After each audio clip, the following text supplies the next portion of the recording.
धन धन सतगुरु तेरा ही आसरा। करीब 1957 की बात है। डेरा सच्चा सौदा सरसा बाग के एक प्लॉट में गाजरें लगा रखी थी। एक दिन पूजनीय बेपरवाह मस्ताना जी महाराज ने सेवादारों को हुक्म देकर सात संगत की सेवा के लिए सभी गाजरें खुदवाकर लंगर घर में रखवा दी।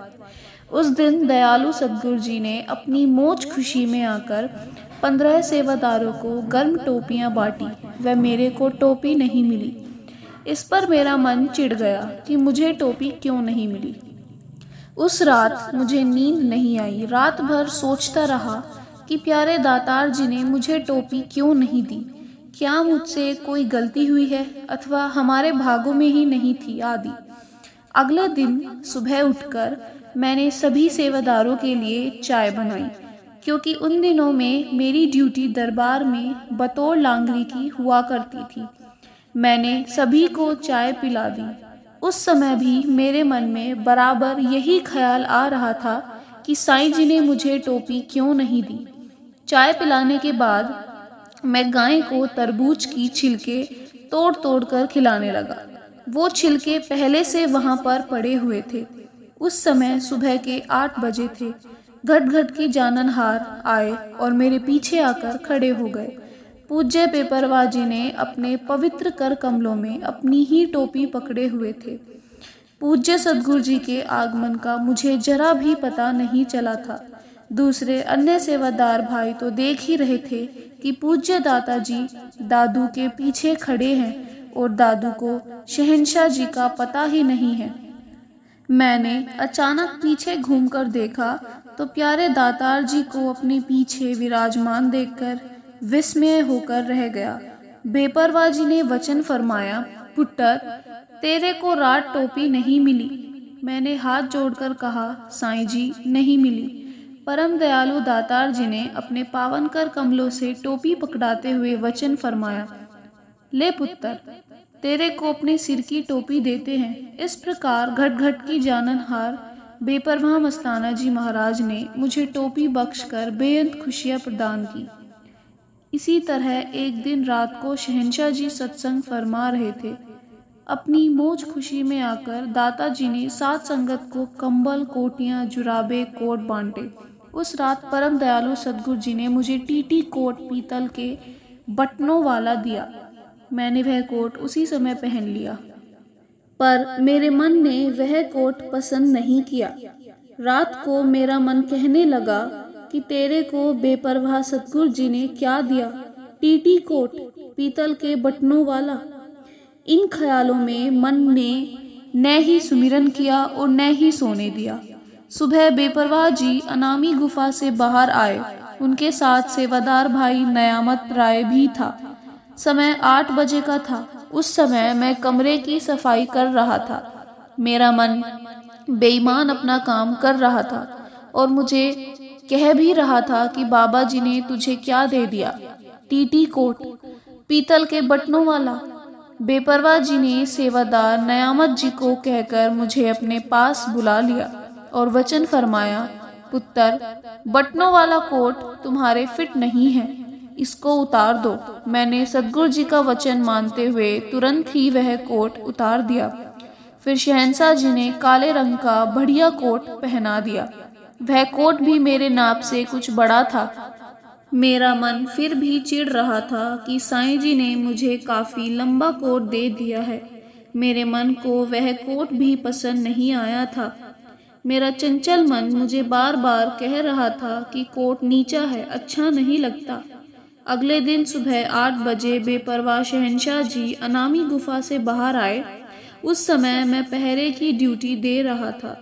अंतर्यामी सतगुरु जी मेरे पास आकर रुक गए। दयालु दातार जी ने अपने हुक्म से वह कोट मंगवाया जो शहंशाह जी ने 3 महीने डेरा सच्चा सौदा अनामी डिब्बों में पहना था।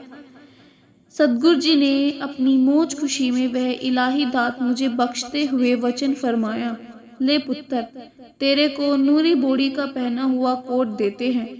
एक टाकी 100 रुपए की है, गर्म है। तेरे मन ने पहले 2 कोट पसंद नहीं किए, अब तेरे को यह कोट फिट है, पसंद है। जब शहंशाह जी ने मुझे वह इलाही दात बख्शी तो उस समय मेरे पैर खुशी में ज़मीन पर नहीं लग रहे थे। हालांकि वह मेरी बहुत भारी गलती थी जो मैंने पूज्य सच्चे मुर्शिदे कामिल प्यारे दाता जी की इलाही बख्शीश पर क्यों किंतु किया था। लेकिन सद्गुरु जी तो हमेशा दयालु होते हैं और हमेशा अपने शिष्य की भलाई के लिए ही वचन फरमाते हैं। एक बार मेरी बाईं टांग में बहुत दर्द हो गया था, इतना तेज दर्द कि बताया नहीं जा सकता। डॉक्टरों को दिखाया, एक्सरे करवाए। उन्होंने कहा कि टांग की नाड़ी में नुक्स है। बहुत इलाज करवाया परंतु कोई फायदा नहीं हुआ। डॉक्टर भी बदले, क्या अंग्रेजी और क्या देसी। कई जगह पर दिखाया, वह इलाज भी करवाया परंतु फर्क जरा मात्र भी नहीं पड़ा। मैं बहुत ज्यादा तकलीफ के कारण परेशान था। दिन रात लगातार ही दर्द रहता था। एक दिन अचानक मुझे अपने सद्गुरु मुर्शिदे कामिल का ख्याल आया।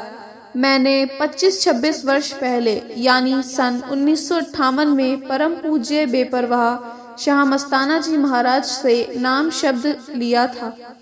मैं मौजूदा सद्गुरु पूजनीय परमपिता शाह सतनाम सिंह जी महाराज को अपने मुर्शिदे के प्रत्यक्ष स्वरूप में ही निहारता तथा सिजदा व नमस्कार करता था।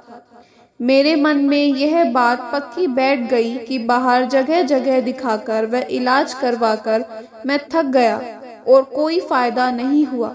फायदा होगा तो सिर्फ और सिर्फ अपने सतगुरु मुर्शिद पूजनीय बेपरवाह मस्ताना जी महाराज पूजनीय परमपिता शाह सतनाम सिंह जी महाराज से ही होगा। मैंने अपने मुर्शिद प्यारे को पूजनीय परमपिता जी के प्रकट स्वरूप में हाजिर नाजर जानते हुए उस जानलेवा दर्द से छुटकारे के लिए अरदास की। हे सतगुरु शहंशाह पिताजी, अब तो तेरे रखने की बात है। तू बचाए तो बचाए, अब कोई और आस नहीं रही है।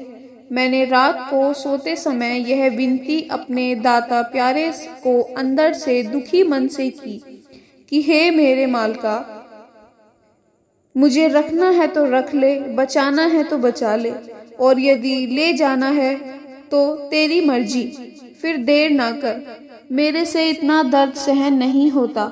मेरी टांग में दर्द नहीं होना चाहिए। उस रात में अपने सद्गुरु के ख्यालों में लेटा हुआ था। मैंने अध्र निंद्रा की अवस्था में था।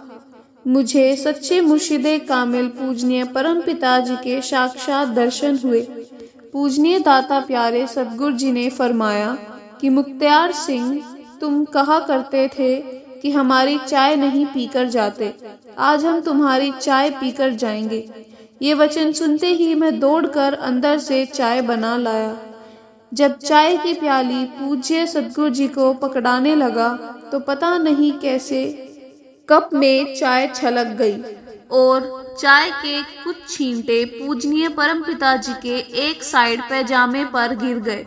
मैं बहुत घबरा गया तथा जल्दी जल्दी एक साफ सा कपड़ा लेकर पोंछने लगा ताकि चाय के दाग सफेद पैजामे पर पक न जाए। मैं मन ही मन अफसोस व पश्चाताप भी कर रहा था कि मेरे से यह बहुत बड़ी गलती हुई है। गर्म चाय के छींटे पूजनीय परम पिताजी की बाईं टांग के घुटने के ठीक उसी जगह पर पड़े थे जहां से मेरी टांग दर्द करती थी। मैं काफी देर तक छींटों को साफ करता रहा।